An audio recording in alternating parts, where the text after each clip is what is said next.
ଏତେ ବାଟ ଚାଲି ଚାଲି ଆସିଲି ଯେ ଅଣ୍ଟା ପିଠି ସବୁ ଧରିଗଲା। କଣ କରିବି? ବେଗଟା ଟିକେ କାଢି ଦେଲୁ।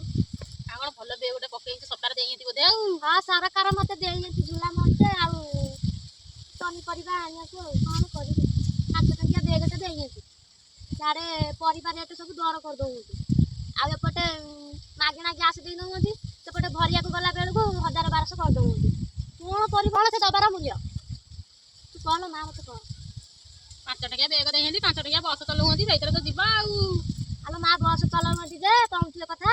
ସେ ବସ୍ ବାଲା ପୁଣି ଇଆଡ଼େ ଆଉଛି, ଗଳି କନ୍ଦିରେ ଆଉଛି, ସେ ସିଆଡ଼େ ଯାଉଛି ଭୁବନେଶ୍ୱର କଟକ ଟାଉନ୍ ବସ୍ ଆଡ଼େ, ସେଇଆଡ଼େ ବୁଲୁଛନ୍ତି ଟାଉନ୍ ବସ୍। ତୋ ନାତି ନାତୁଣୀ କେତେଟା ବା? ନାତି ସେ ବଡ଼ ଟୋକାର ଗୋଟେ ପୁଅ 2ଟା ଝିଅ।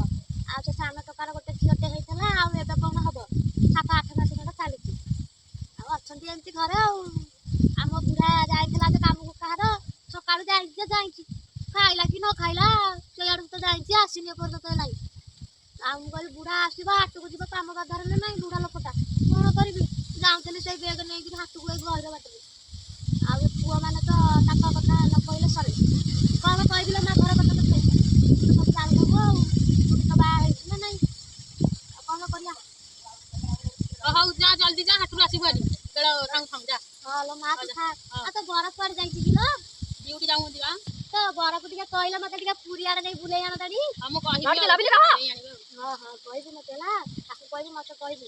ମୁଁ ରଖିଛି ଟଙ୍କା 500 ଖଣ୍ଡେ ଲୁଚେଇକି। ସେଇ ମୋ ବର ହେଲା ଯୋଉ ମୋ ବୁଢ଼ା ଯାଇଥିଲା କାମକୁ, ଟଙ୍କା 500 ଲୁଚେଇକି ମତେ ଦେଇଥିଲା, ମୁଁ ସେଇଆକୁ ରଖିଛି। ଆଉ ତୋ ବରକୁ କହିବୁ ଯିବୁ ଟିକେ ତା ସାଙ୍ଗରେ ବୁଲି ପଡ଼ିକି ଆସିବୁ ଆଉ। ମୋ ବୁଢ଼ାର ମୋର ଯିବୁ ଲୋ, ମୁଁ ଏକା ଯିବିନି ହେଲା। କହିବୁ ହେଲା। ମୁଁ ଯାଉଛି ଯାଉଥିଲ ମା ଏତେ ବାଟ ଗଲା ବେଳକୁ ମୋ ଜୀବନ ଯାଇଥିବ ଭାରି କଣ।